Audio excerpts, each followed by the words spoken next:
السلام عليكم ورحمة الله وبركاته. إن الحمد لله نحمده ونستعينه ونستغفره ونعوذ بالله من شرور أنفسنا ومن سيئات أعمالنا. من يهده الله فلا مضل له ومن يضلل فلا هادي له. أشهد أن لا إله إلا الله وحده لا شريك له وأشهد أن محمدا عبده ورسوله لا نبي ولا رسول بعده. قال الله تعالى في كتابه الكريم: يا أيها الذين آمنوا اتقوا الله حق تقاته ولا تموتن إلا وأنتم مسلمون.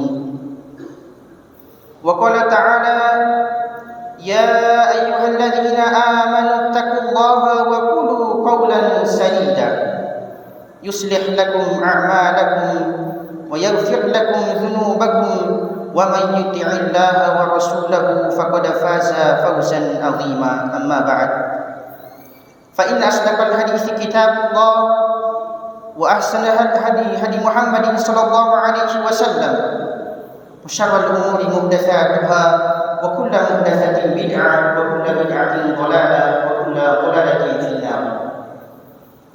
Masyarakat muslimin, jamaah Jumat yang dimuliakan oleh Allah Subhanahu wa taala. Pertama-tama, khatib berwasiat kepada diri khatib pribadi dan jemaah sekalian agar senantiasa memperbarui dan meningkatkan ketakwaan kita kepada Allah Subhanahu wa taala,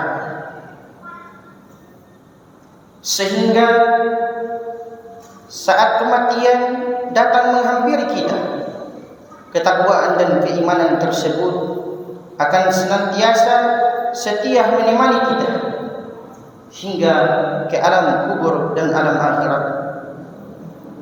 Allah Subhanahu wa taala berfirman: يا أيها الذين آمنوا اتقوا الله حق تقاته ولا تموتن إلا وأنتم مسلمون. Wahai orang-orang yang beriman, bertakwalah kepada Allah Subhanahu wa taala dengan sebenar-benarnya takwa, dan janganlah kamu mati kecuali dalam keadaan engkau beragama Islam. Sesungguhnya di antara perkara yang membuat seorang mukmin khawatir dan takut adalah ketika ia merenungi kemanakah ia akan menuju setelah ia berpisah dari kehidupan dunia ini. Kemanakah ia akan pergi? Akankah ia menuju rahmat dan ridha Allah Subhanahu wa taala, ataukah ia menuju azabnya, ke surga yang penuh dengan kenikmatan, ataukah penuh ke neraka yang penuh dengan kesengsaraan? Dahulu kala sahabat Utsman bin Affan radhiyallahu anhu setiap kali melewati dan berdiri di sisi kuburan, maka ia menangis sehingga jenggotnya basah karena air matanya. Maka dikatakan kepadanya, engkau tidak menangis tatkala teringat surga dan neraka, akan tetapi mengapa engkau menangis karena hal ini? Maka sahabat Utsman bin Affan radhiyallahu anhu mengatakan, innal qabra awwalu manazilil akhirah fa in naja minhu fama ba'dahu aysar minhu wa illam yanja minhu fama ba'dahu ashadd minhu. Bahwasanya beliau mengatakan, sesungguhnya kuburan adalah tempat yang paling pertama kita singgah padanya. Barang siapa yang selamat darinya, maka seluruh urusannya yang berkaitan dengan akhirat akan selamat. Akan tetapi siapa yang dihalangi darinya, siapa yang dipersulit dalam siksa kuburnya, urusan kuburnya, maka ia akan mendapatkan sesuatu yang sulit setelah itu. Bahkan Rasulullah sallallahu alaihi wasallam mengatakan bahwasanya ma ra'aitu manzuran qattun illa wal qabru awwa'u minhu. Aku tidak pernah melihat pemandangan yang amat mengerikan kecuali kuburan yang siksanya sangat pedih. Jamaah Jumat yang senantiasa dirahmati dan dimuliakan oleh Allah Subhanahu wa taala. Setelah mengetahui begitu kerasnya siksa kubur, maka seorang mukmin yang mengimaninya dan takut akan kepedihannya perlu juga untuk mempelajari dan mengetahui berapa amalan yang dapat menghadirkan, yang dapat menghindarkan dirinya dari siksa kubur tersebut. Imam Al-Qurtubi menulis sebuah kitab yang berjudul At-Tadhkiratu fi Ahwalil Mauta wa Umurul Akhirah. Beliau memberikan beberapa amalan yang dengannya kita selamat daripada siksa kubur. Beliau mengatakan amalan yang pertama yang dapat menyelamatkan kita daripada azab kubur adalah istiqamah dalam menjalankan ketaatan kepada Allah Subhanahu wa taala. Allah Subhanahu wa taala berfirman, "Innal ladzina qalu rabbuna Allah tsumma istaqamu tatanazzalu 'alaihimul malaikatu alla takhafu wa la tahzanu wa abshiru bil jannati allati kuntum tu'adun." Sesungguhnya orang-orang yang berkata, Tuhan kami adalah Allah Subhanahu wa taala. Kemudian mereka meneguhkan pendirian mereka di atas keistiqomahan kepada Allah Subhanahu wa taala. Maka malaikat-malaikat akan turun kepada mereka dengan berkata, janganlah engkau merasa takut dan jangan pula merasa sedih. Karena sesungguhnya kegembiraan kamu memperoleh surga yang telah dijanjikan kepadamu. Amal soleh adalah penghalang dan tameng dari azab kubur.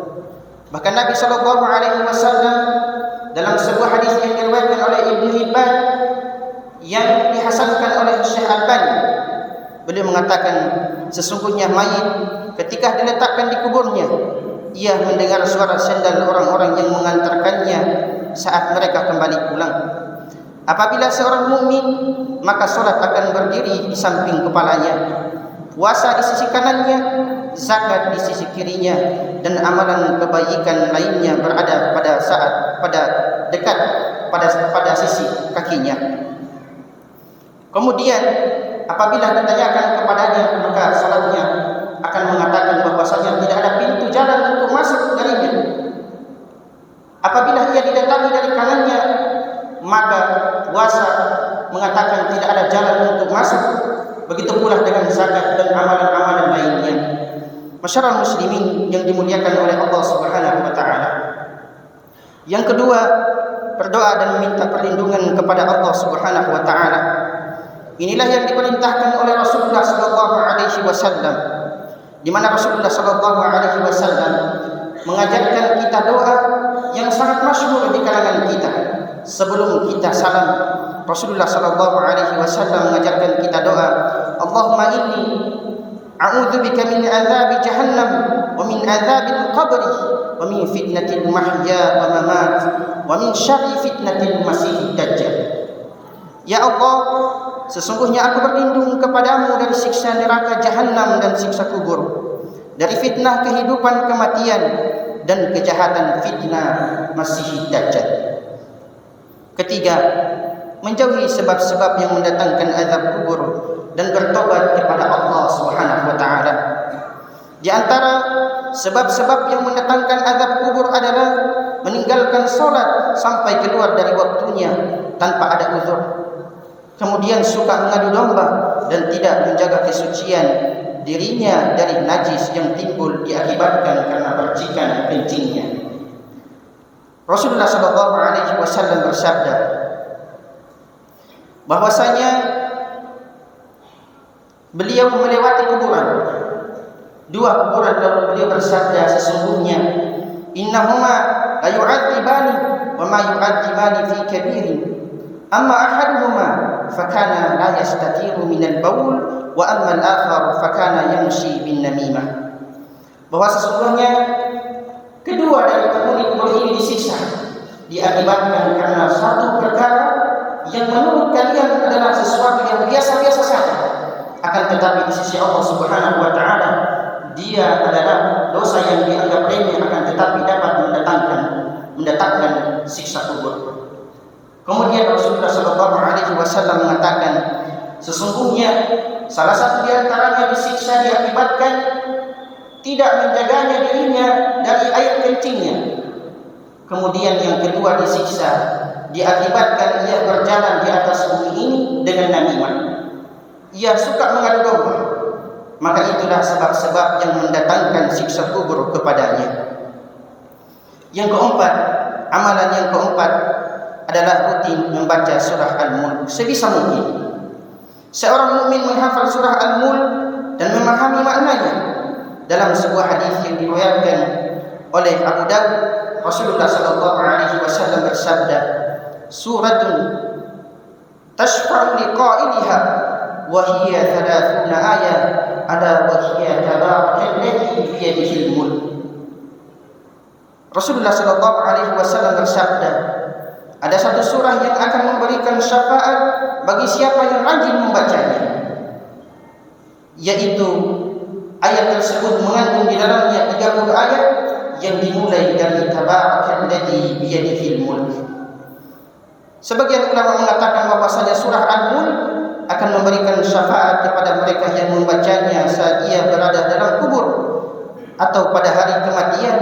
Bahkan sebagian ulama di antaranya mengatakan bahwasanya surah Al-Mulk, orang-orang yang senantiasa membacanya akan dihindarkan daripada dosa-dosa yang datang, yang akan mendatangkan siksa kubur.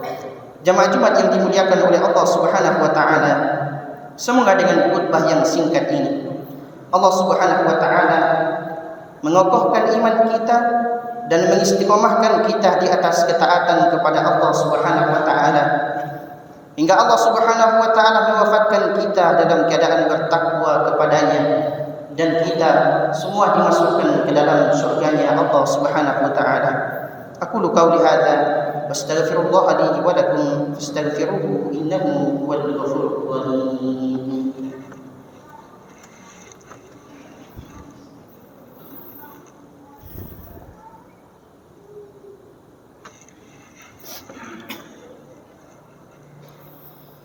Alhamdulillah ala ihsan wa syukrun lahu ala taufiqi wa ibtinani, wa ashhadu an la ilaha illallah wahdahu la syarika lah, wa ashhadu anna Muhammadan abduhu wa rasuluhu adai ila ridwani.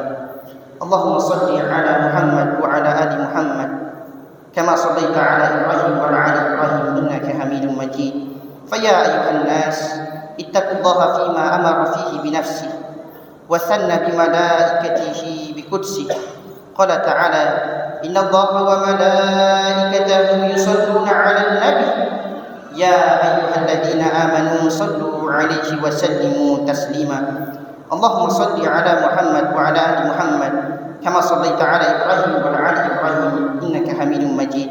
Allahumma ighfir lil muslimina wal muslimat wal mu'minina wal mu'minat al ahya'i minhum wal amwat innaka sami'un qaribun mujibud da'wat.